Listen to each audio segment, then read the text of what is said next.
How's it going, everybody? My name is Ryan. I'm with Three Waves Clinic, Berkeley, California. I'm going to talk today a little bit about hip pain. A lot of people come to me from pain in their hips. They've been to the doctor, the MD, they've had x-rays and MRIs, and the doctor kind of looks at it and scratches their head and says either there's nothing wrong with it or they say it's arthritis. And, that doesn't really help you because you don't know what to do when you go home. So what happens a lot of times with people's hips is the hips will rotate. I've got a little model here. So this is the hips here. If you look at the back, this is where the glutes would be. This is the lumbar spine. And look at these little orange things, the nerves coming out. So a lot of the times hips will rotate one way or the other. A lot of times this happens from birth trauma. So people will have slight hip rotations. They just won't notice it until they get out of a chair and they start walking. The first couple steps hurt. And what do they think? They think, oh, I'm just getting old. But age doesn't always have everything to do with it. Sometimes it's how much we take care of our hips to keep those hips as straight as possible. Another cause is that people will kind of stand, always leaning to their right side. I call this stance the sassy teenager. We're always leaning on the right hip and the hips coming out. You got to have your hips down the center of gravity. So some people will be sitting and working at their desk all day. They'll switch to a standing desk because their lower back's starting to hurt when they're sitting all day. And then when they stand all day, they're leaning their hip to the side and they're sitting there typing like this. Before they know it, they go, oh, my lower back hurts just as much when I'm standing as much as I'm sitting. That's because there's just as many wrong ways to stand all day as there are to sit all day.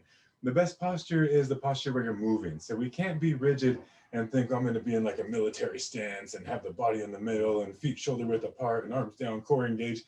Because even that, you're going to feel stiffness from gravity coming down the same flow all day long. So you got to keep moving, but you can't just be on your right leg with your hip to the side all day either. Because what that's going to do, if you're standing on your right leg all day, which a lot of people that are right-handed, they're on their right foot all day long. That's going to put a lot of tonicity in the upper hip muscles in this area. This is the gluteus minimus, gluteus medius. One of the big causes of hip pain is these muscles taking over. They're the smaller muscles in the hip. These are under the gluteus maximus. So when you see the shape of somebody's booty, it's their gluteus maximus, the big muscle in the glute. You show it here. And then if you were to take that off, that's what they've done on this side, is now you can see the muscles that come under it, gluteus minimus, gluteus medius, and piriformis. Now the piriformis here is the one that the sciatic nerve comes under, over, or in some cases through that muscle. So we have to keep the hips in a balanced manner. They can't be rotating to the right or rotating to the left or hiking up on one side or a combination of those things, which is the worst, where it hikes up on one and then rotates forward also. That's going to make not just hip pain, but it's going to make also sciatica pain. So I help a lot of people with sciatica, which is the result of hip rotations. If this gets bad enough, then people injure themselves often in yoga when they're stand up, fold forward, now up dog, and then down dog, and then stand up and fold forward, and then up dog and down dog with rotated hips. That series of motion done 20, 30 times in a class without the core engaged can lead to a herniated disc. So I am a yoga instructor. I have 4 different certifications in teaching yoga: TRX, Kundalini, Vinyasa, Ashtanga, aerial yoga where you hang in the hammocks. I'm also a personal trainer and I'm a chiropractic intern. I've been helping people with back pain for over 20 years. So I've been looking at these things very closely for a lot of years with a lot of different people. So we want to work with being able to stand in a neutral stance with your feet shoulder distance, your weight coming down the center. The more you can do that, the less you're going to have the pain gathering in the top of the hip. Coming in for deep tissue work can really help because in combination with working to keep your gluteus maximus engaging, because that's the bigger muscle in the hip, you want to make sure that the gluteus minimus and medius are not taking over. So for people that run a lot, they'll be running, and instead of the big gluteus maximus doing the work, that's the biggest, most powerful muscle in the hip. That should be pushing you. Once your foot lands, that gluteus maximus is pushing you forward, pushing you forward each time your foot lands.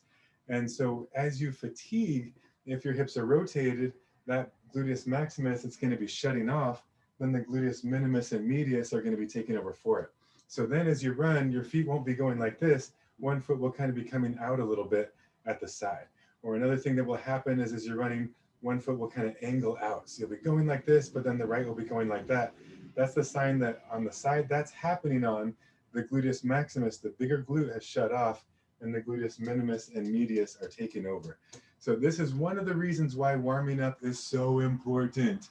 I know a lot of people work so much that they stop their warm up and they tell me, I just don't have time to warm up. I just want to go running. Okay, yeah, but then you're in tons of pain and then you got to come and have me massage you. So you got to time these things out where it's worth your time. If you take a little more time to warm up, and I'm not talking about stretching, I'm talking about engaging warm ups. So you want to get into lunges, doing squats, things that make that glute max fire. And that way your gluteus minimus and medius aren't taking over. So this is one of the things that I call the small muscles doing the job of the big muscles. And the more that happens in our body, the more we end up in chronic pain. So if you're going to train, train smart and make sure you can train for a more duration of your time. So what do you want to do? You want to work 40 hours a week, and then you just want to get out and go and run 6 miles without any warm up or cool down, and you just think that your body's going to be all right. It's not going to be all right. You're going to have pain, and then you're going to have to hit me up. So I'm at www.throughwaves.com.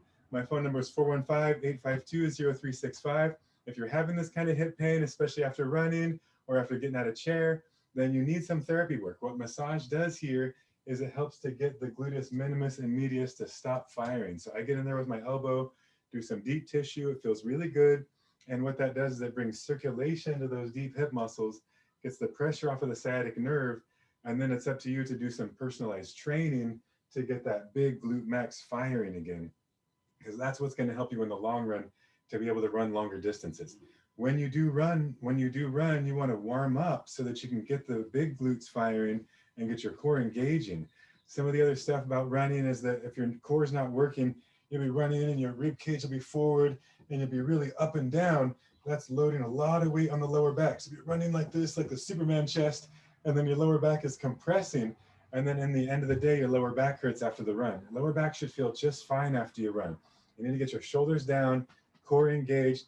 If these ribs are coming forward, then you lost your core. You need to pull that in, push your shoulders down, feel the connection between your lats to your stomach, lean forward a bit, and then you're running like this and pushing your hips forward. You should feel that momentum pulling you forward between your hips, your glute max, and your core, shoulders down. If you have neck tension after you run, your upper traps are taking over. It means your shoulders are coming up and back, and you're using your upper back muscles to power that swinging of the arms when it should be your core and your oblique muscles making this twist and that power from there.